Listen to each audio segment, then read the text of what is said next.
Hello everyone, आज के इस लेक्चर में आप सभी का बहुत बहुत स्वागत करता हूं। जैसा कि आप स्क्रीन में देख पा रहे हैं, आज चूंकि हम already metal, non metal and metalloids, जो मेटल एंड नॉन मेटल जो चैप्टर है ना, मेटल्स एंड नॉन मेटल्स, इस चैप्टर में हम ऑलरेडी मेटल के फिजिकल प्रॉपर्टीज, केमिकल प्रॉपर्टीज ये सब कुछ देख चुके हैं। नॉन मेटल के फिजिकल एंड केमिकल प्रॉपर्टीज सब कुछ देख चुके हैं। मेटलॉइड्स के बारे में हम समझ चुके हैं। अब इसी का एक पार्ट हम metal and non metal chapter में इसको दो पार्ट में पढ़ते हैं। एक तो आपको मेटल नॉन मेटल के बारे में और मेटलॉइड्स के बारे में फिजिकल केमिकल प्रॉपर्टीज एक सेपरेट पार्ट, और दूसरे पार्ट में हम यहाँ पे मेटलर्जी पार्ट को डिस्कशन करते हैं। और ये मेटलर्जी पार्ट आप समझ लीजिए कि 50-50% का रेशियो होता है। 50% आपका मेटलर्जी, 50% मेटल नॉन मेटल। तो ये चैप्टर इसी में रखा गया है मेटलर्जी को, राइट। तो चलिए अब हम इस लेक्चर को कंटिन्यू करते हैं। आखिर करना क्या होता है, मेटलर्जी होता क्या है, ठीक है। तो इस मेटलर्जी को डिफाइन करने से पहले मैं आपको कुछ चीजें बताना चाहूंगा कि आखिर किस तरीके से हम इस चैप्टर में आगे बढ़ने वाले हैं, कैसे आखिर हमारा फ्लो चार्ट होगा, किस तरीके से हम क्या क्या करने वाले हैं। तो मेटलर्जी जो होता है, हम यहाँ पे सिंपली क्या करते हैं कि आप समझिए कि माइंस, आप जानते होंगे माइंस यानी कि जमीन के अंदर खोद करके बहुत बड़े बड़े मतलब टनल बनाए जाते हैं। माइंस अंदर जा करके जब जाते हैं टनल के अंदर से, तो माइंस एकदम बहुत बड़ा, माइंस अलग अलग तरह का होता है, कोल का होता है ना, मेटल भी निकालते हैं। तो यहाँ पे मेटल वाली बात हो रही है कि हम माइंस के अंदर जाते हैं, वहां से रॉ मेटल को निकाल के लाते हैं, जिसको हम ओर्स के नाम से जानते हैं, ठीक है। तो वो ओर्स के बारे में समझेंगे। मैं डेफिनेशन वगैरह पूरा लिखवाऊंगा आपको, बस अभी समझ लीजिए प्रोसेस क्या होता है। तो यहाँ पे पहले आपने जो ओर्स निकाले है ना, जमीन के अंदर से रो मेटल निकाले यानी कि ओर्स निकाले, फिर उसको बहुत ज्यादा मेथड अप्लाई करते हैं है ना ओर्स से प्योर मेटल पाने के लिए, क्योंकि आपको जमीन के अंदर से तो प्योर मेटल मिला नहीं है। तो प्योर मेटल मिला नहीं है, तो प्योर मेटल पाने के लिए, वो जो रॉ मेटल मिला था, अब उसको प्योर मेटल में पाने के लिए जो भी प्रोसेस आप अप्लाई करते हैं उसी को मेटलर्जी कहते हैं, ठीक है। तो यहाँ पे पूरे प्रोसेस में हम कैसे कैसे मूव करेंगे, ये प्रोसेस समझने के बाद हम सब चीज डिफाइन करेंगे आपको कि क्या होता है ओर्स, क्या होता है मेटलर्जी, क्या होता है मिनरल्स, ये सब कुछ मैं डिफाइन करूंगा वन बाय वन। पहले हम ये समझते हैं कि आखिर हम इसमें किस तरीके से आगे बढ़ने वाले हैं इस चैप्टर में। तो चलिए स्टार्ट करते हैं एक फ्लो चार्ट के साथ में, तो सो दैट आपको आइडिया लग जाए कि पूरे चैप्टर में हम करने क्या वाले हैं। सो सबसे पहले मैं आपको ओर के बारे में डिटेल में बताऊंगा, ठीक है। तो इस ओर को बताने के बाद आप देखेंगे इसमें कि ओर को जब आप ग्राइंड कर देंगे ना, जब आप ग्राइंडिंग कर देंगे या उसी को आप कह लीजिए क्रशिंग कर देंगे, तो हम यहाँ पे इसको वर्ड यूज करते हैं। मैं इधर लिखता हूं सो दैट आगे चल करके मुझे प्रॉब्लम ना हो, क्योंकि टेबल उधर भी जा सकता है, ठीक है, थोड़ा सा स्पेस लगेगा मुझे। सो ओर्स यहाँ पे अगर आप इसको क्रश करते हो है ना, सो क्रशिंग करते हैं या फिर आप इसको ग्राइंडिंग करते हैं, right. So crushing and grinding करने से आपको ओर्स से मिल जाएगा पाउडर्ड ओर। इस जगह पे आपको मिल जाएगा पाउडर्ड ओर। पाउडर्ड ओर आपको इस जगह पे मिल जाता है। अब हम और आगे बढ़ना चाहेंगे, तो पाउडर्ड ओर से हम कॉन्सेंट्रेटेड ओर पाना चाहते हैं। पाउडर्ड ओर से क्या पाना चाहते हैं, कॉन्सेंट्रेटेड ओर पाना चाहते हैं। तो हम यहां पे लिखेंगे इस जगह पर कॉन्सेंट्रेटेड ओर, कॉन्सेंट्रेटेड ओर्स, ठीक है। तो आखिर हम पाउडर्ड ओर से कॉन्सेंट्रेटेड ओर कैसे मिलेगा, इसके लिए कुछ प्रोसेस आपको अप्लाई करना पड़ेगा, है ना। तो यहां पे आप कहते हैं कि आप ग्रेविटी सेपरेशन अप्लाई करते हैं इसमें। पाउडर्ड ओर में अगर आप ग्रेविटी सेपरेशन अप्लाई करते हैं तब भी आप पहुंच सकते हैं कॉन्सेंट्रेटेड ओर की तरफ। अगर आप, वो मेटल पर डिपेंड करता है कि कौन सा मेटल किसके लिए सूटेबल है, तो फ्रॉथ फ्लोटेशन भी मेथड आप लगाते हैं। फ्रॉथ फ्लोटेशन, ये metal to metal different vary करता है ये चीज कि किस पे कौन सा मेथड अप्लाई किया जाए, किस पे कौन सा सस्ता पड़ेगा, है ना, क्योंकि ओवरऑल तो ये बिजनेस है, तो आपको ओवरऑल सस्ता भी पड़ना चाहिए, मतलब ऐसा नहीं कि लॉस हो जाए, बेनिफिशियल होना चाहिए, वैसा आपको करना है। नेक्स्ट हम मैग्नेटिक सेपरेशन करते हैं, ये कहाँ पे सूटेबल होता है ये सब कुछ बताऊंगा मैं, सो दैट आपको ये पता चल जाए, और कभी भी आप मान लो अगर मैकेनिकल इंजीनियर बनते हो तो ये सब का नॉलेज आपको होना चाहिए, राइट। तो यहाँ पे तभी जा करके इंडस्ट्री में ये प्रैक्टिकली यूज कर पाओगे आप, ठीक है। खुदा न खास्ता आगे चल करके कौन जाने कि कौन क्या बनने वाला है, तो सबसे पहले आप इस तरीके से आप समझ सकते हैं कि आगे चल के आपको ये सब मेथड यूज करना पड़ सकता है। तो ये देख लीजिए कि ये 4 मेथड अगर आप यूज करते हैं, ठीक है, ये 4 मेथड अगर आप यूज करते हैं बेटा, तो आप पहुंच जाएंगे कॉन्सेंट्रेटेड ओर में। और लास्ट वाले केमिकल प्रोसेस को ही हम लीचिंग कहते हैं। 1 बाय 1 हम डिटेल में सबको देखने वाले हैं, सो टेंशन लेने की जरूरत है नहीं। तो सबसे पहले आपको माइंस के अंदर से, जमीन के अंदर से ओर्स मिल जाता है, और ओर्स को आपने क्रशिंग कर दिया, ग्राइंडिंग कर दिया, तो आपको मिल गया पाउडर्ड ओर। और पाउडर्ड ओर को आपने क्या किया कि 4 मेथड, आप इनमें से कोई मेथड अप्लाई कर लो 1 बाय 1 जो भी आपके लिए सूटेबल है, तो आपको कॉन्सेंट्रेटेड ओर मिल जाता है। और अगर एक बार आपको कॉन्सेंट्रेटेड ओर मिल गया तो यहां पे आपको मिल जाता है, फिर एक प्रोसेस करेंगे जिसको हम यहां पे, जैसे ये वाला मेथड को क्या बोलते हैं बेटा, ये पूरा का पूरा मेथड जो है वो कॉन्सेंट्रेशन मेथड कहलाता है। क्या कहलाता है? कॉन्सेंट्रेशन मेथड कहलाता है।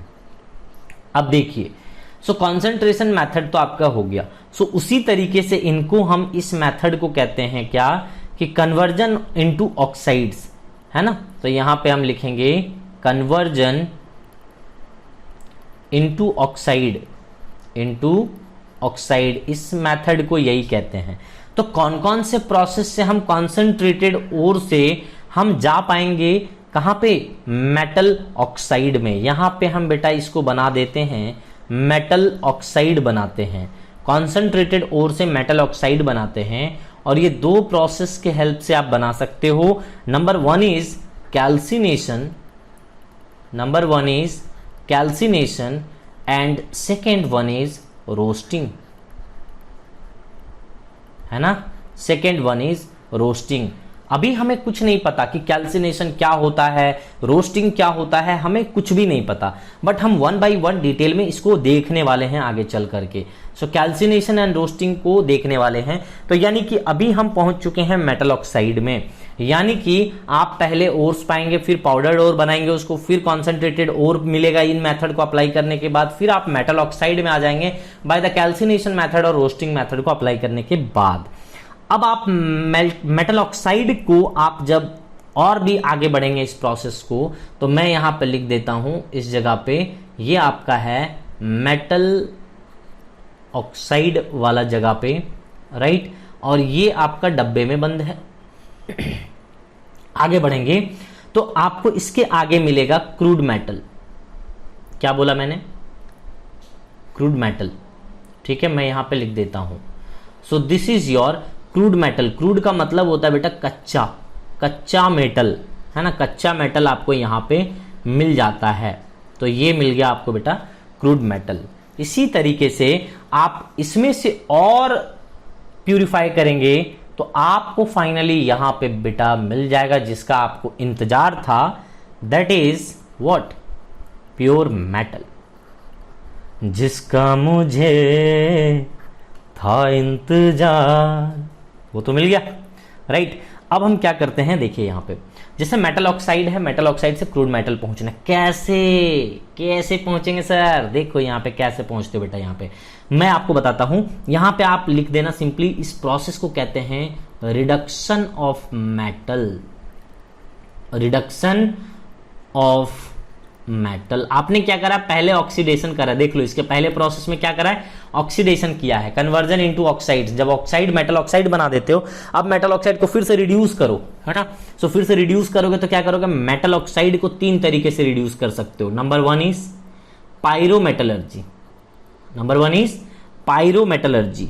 दूसरा अप्लाई कर सकते हो हाइड्रोमेटलर्जी, है ना, हाइड्रोमेटलर्जी। एंड तीसरा अप्लाई कर सकते हो इलेक्ट्रोमेटलर्जी। नाम से क्लियर है बेटा, यहाँ पे फर्क बस इतना है कि पायरो का मतलब होता है क्या बेटा, हीट।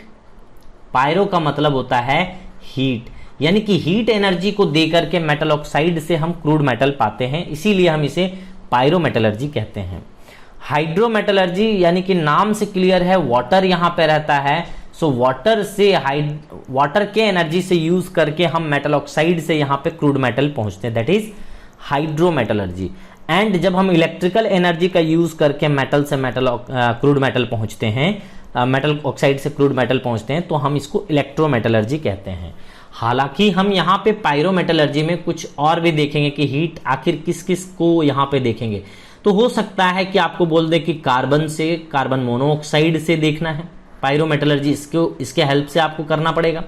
हो सकता है आपको यहाँ पे हाइड्रोजन दे दे, है ना। तो मैं सारा का सारा प्रोसेस 1 by 1 डिस्कशन करने वाला हूँ बहुत डिटेल में। हो सकता है आपको एल्यूमिनियम यहाँ पे दे दे, है ना, एल्यूमिनियम। तो ये सब कुछ हम डिटेल में डिस्कशन करेंगे। देन ऑटो रिडक्शन, ये 1 by 1 एक एक चीज हम डिटेल में देखने वाले हैं। सो अगर आप ये इन मेथड्स को अप्लाई करके मेटल ऑक्साइड से आप क्रूड मेटल में आ जाते हैं। नेक्स्ट इसी तरीके से जो लास्ट प्रोसेस कहलाता है अपना, दैट इज रिफाइनिंग प्रोसेस। यहां पे फाइनली रिफाइन किया जाता है क्रूड मेटल्स को। और आप किस तरीके से रिफाइन करते हैं देखिए, आप अप्लाई कर सकते हैं यहाँ पे ऑक्सीडेशन मेथड, है ना। सो ऑक्सीडेशन मेथड अप्लाई करके आप रिफाइन कर सकते हैं मेटल को। नेक्स्ट आप डिस्टिलेशन कर सकते हैं, डिस्टिलेशन, ठीक है। इसी तरीके से लिक्वेशन यूज कर सकते हैं आप। मेथड बहुत सारे हैं बेटा, यहाँ पे 7 to 8 मेथड्स हैं जिससे आप रिफाइनिंग मेथड कर सकते हैं। लिक्वेशन करेंगे, इलेक्ट्रोलाइटिक कर सकते हो आप, इलेक्ट्रोलाइटिक। इसके अलावा भी बहुत सारे हैं बेटा, जोन रिफाइनिंग है ना, और भी कुछ कुछ मेथड्स हैं जो कि आगे चल करके हम डिस्कशन करेंगे, जो भी बच गए हैं। तो ये वाला जो है वो थर्मल डिकम्पोजिशन, यानी कि यहाँ पे थर्मल रिफाइनिंग कहलाता है ये, है ना, ये थर्मल रिफाइनिंग हो गया। और इसको हम इलेक्ट्रिकल रिफाइनिंग कहते हैं, इलेक्ट्रिकल रिफाइनिंग, ठीक है। तो इस तरीके से आपने देख लिया कि हम प्योर मेटल तक कैसे पहुंचे। आइए मैं फिर से एक बार हम रिकैप कर लेते हैं। सबसे पहले आप जमीन के अंदर से क्या करते हो कि आप ओर्स को निकालते हो, उस ओर्स को प्यूरिफाई करेंगे तभी जाकर के आपको प्योर मेटल मिलेगा। और ये सबसे बड़ी इंपॉर्टेंट चीज है कि कॉमर्शियली होना चाहिए, यानी कि प्रॉफिटेबल होना चाहिए। ऐसा नहीं है कि भैया ऐसा आपने मेथड लगा दिया बीच बीच में कि आपको लॉस हो गया, नहीं। आपको मेथड ऐसा इंप्लीमेंट करना है सो दैट आपको फायदा होना चाहिए, क्योंकि आप बिजनेस करने बैठे हो, ठीक है। यहाँ पे सिर्फ एक्सपेरिमेंट नहीं करना है, बिजनेस करना है। तो commercially is very very important कि यहाँ पे इकोनॉमिकली फायदेमंद होना चाहिए। तो अगर फायदेमंद देखना है भैया, तो सबके लिए अलग अलग प्रोसेस चूज करना पड़ेगा कि कौन सा प्रोसेस किसमें सस्ता हो रहा है और काम भी हो जा रहा है अपना। तो ये प्रोसेस पहचानना पड़ेगा आपको। तो प्रोसेस अगर पहचान जाओगे तो आपका काम हो जाएगा। तो पहले प्रोसेस पहचानने के लिए 1 by 1 सारे थ्योरी को आपको देखने होंगे। तो इसी तरीके से हम ओर निकालते हैं, ओर को सबसे पहले क्रशिंग और ग्राइंडिंग करते हैं। यहाँ तो सारे मेटल का प्रोसेस सेम होता है यहाँ पे इस तरीके से। तो वो एक बार पाउडर्ड ओर में कन्वर्ट हो जाता है। सो पाउडर्ड ओर में कन्वर्ट करने का सिंपल सा हमारा लॉजिक होता है कि इसका सरफेस एरिया ज्यादा हो जाता है। इसकी अब हम क्या कर सकते हैं कि इसको आराम से मेल्ट करा सकते हैं किसी भी शेप में, डिजायर्ड शेप में। अब छोटे छोटे पार्टिकल्स है ना, तो इसको अब मेल्ट कराना ईजी हो जाता है हमारे लिए। मतलब किसी भी डिजायर्ड शेप में कर पाना हमारे लिए बड़ा आसान हो जाता है, जिसके कारण पाउडर्ड ओर में लेना ईजी पड़ता है हमें। और मशीन में भी किसी तरह का दिक्कत होता नहीं है, क्योंकि वहां पे मशीन स्मूथली अगर चीजें नहीं आएंगी तो वो फंस सकता है, मशीन टूट सकती है, बिगड़ सकती है। तो ये सब चीज के कारण हम यहाँ पे पाउडर्ड ओर में ले लेते हैं अपने कन्वीनियंट के लिए। पाउडर्ड ओर को कन्वर्ट करते हैं कॉन्सेंट्रेटेड ओर में बाय दिस मेथड। अब ये डिपेंड करता है कि कौन सा मेथड है, मेटल ऑक्साइड है, सल्फाइड है, तो वो मैं बताऊंगा 1 by 1। जब हम इसके इंडिविजुअल प्रोसेस पढ़ेंगे तो हम वहां पे डिस्कशन करेंगे आखिर कौन सा मेथड किसके लिए सूटेबल है। ये आपको याद रखना बहुत ज्यादा इंपॉर्टेंट है, तभी जाकर के उन मेथड्स को अप्लाई कर पाओगे। तो इस मेथड को हम कहते हैं कॉन्सेंट्रेशन मेथड।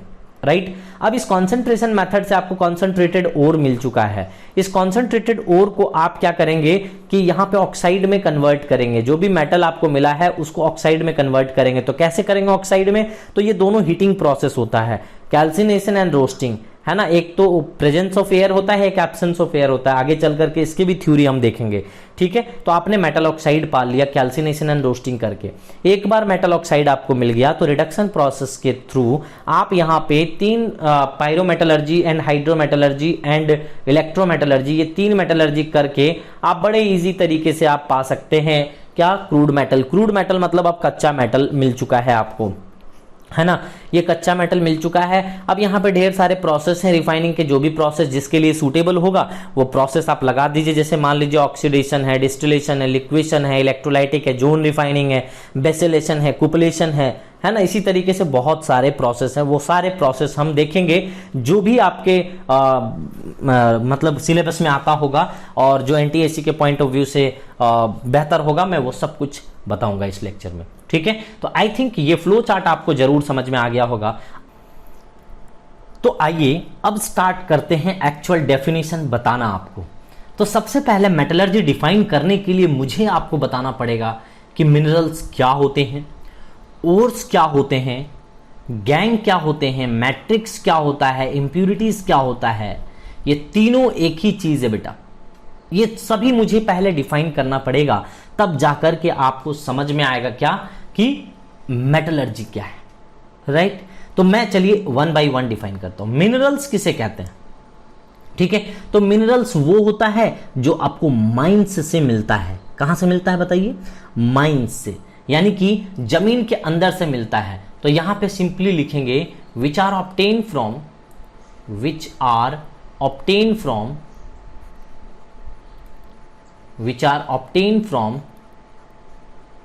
व्हाट? माइंस। जो भी चीजें आपको माइंस से मिलती हैं बेटा, उसे आप कहते हो क्या? मिनरल्स, जमीन के अंदर से, है ना। नेक्स्ट हम बात करते हैं कि ओर्स क्या होता है। तो ओर्स आपको समझना बहुत जरूरी है ना। ओर्स क्या होता है देखिएगा, the minerals from which a metal can be extracted conveniently और इकोनॉमिकली, है ना। तो आप ये कह सकते हैं कि यहां पे मैं डेफिनेशन लिखना चाहूंगा कि the minerals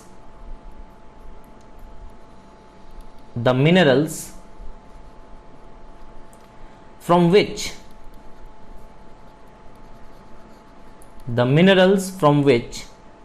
a metal can be extracted,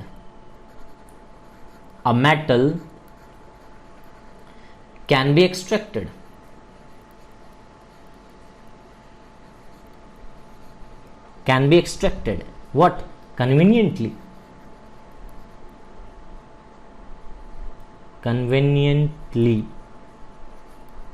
यानी कि आसानी पूर्वक, है ना। And economically, this is very very important बेटा। इकोनॉमिकली कहने का मतलब है कि ये मतलब फायदेमंद हो। ऐसा नहीं हो कि भैया कोई भी प्रोसेस अप्लाई कर दिए, हाँ ना, जिससे सोने को हम प्यूरिफाई करते हैं वैसे मेटल को भी प्यूरिफाई कर दिए तो महंगा पड़ जाएगा ना प्रोसेस। तो इकोनॉमिकली होना चाहिए, आपको बेस्ट प्रोसेस चूज करना है सो दैट आपका रिजल्ट जो आए सस्ता में निकल के आ जाए, है ना। इज कॉल्ड ओर, ठीक है। तो आखिर आप सोचो, चाइना लोग इतना सस्ते में कोई सामान को कैसे ले आते हैं? क्योंकि वो बहुत दिमाग लगाते हैं कि कौन सा सस्ता मेथड इसके लिए पड़ेगा। तो बस वही चीज हमें ढूंढना है सो दैट फायदेमंद हो अपने लिए, राइट। अब देखिए, गैंग, मैट्रिक्स, इंप्यूरिटीज को ही कहते हैं ड्यूरिंग, जब आप एक ओर से पहुंचते हैं प्योर मेटल तक तो बहुत सारी इंप्यूरिटीज निकलती हैं। उसी इंप्यूरिटीज को अलग अलग भाषा में यूज करते हैं, दैट इज मैट्रिक्स भी कह सकते हैं मेटलर्जी में उसे, और गैंग भी कहते हैं उसे, ठीक है। तो इससे कंफ्यूज होने की जरूरत आपको बिल्कुल भी नहीं होनी चाहिए। तो ये चीज आपको दिमाग में रखना है, right.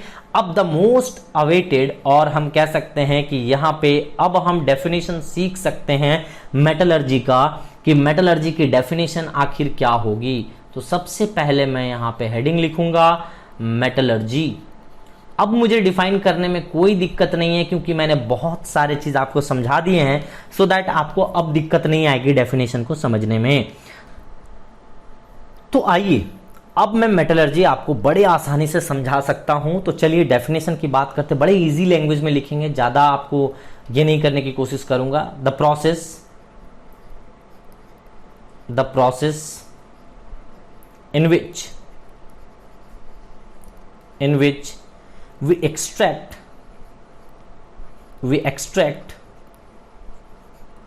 the pure metal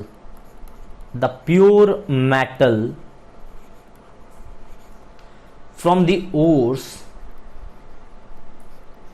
from their respective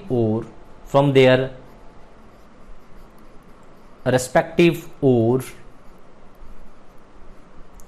is called as respective ore, है ना, इकोनॉमिकली, है ना, कन्वीनियंटली एंड इकोनॉमिकली, यहां पे भी ऐड करना पड़ेगा वो चीज आपको। So what, conveniently and what, economically, क्योंकि बहुत इंपॉर्टेंट है बेटा, इकोनॉमिकली बहुत इंपॉर्टेंट है। इकोनॉमिक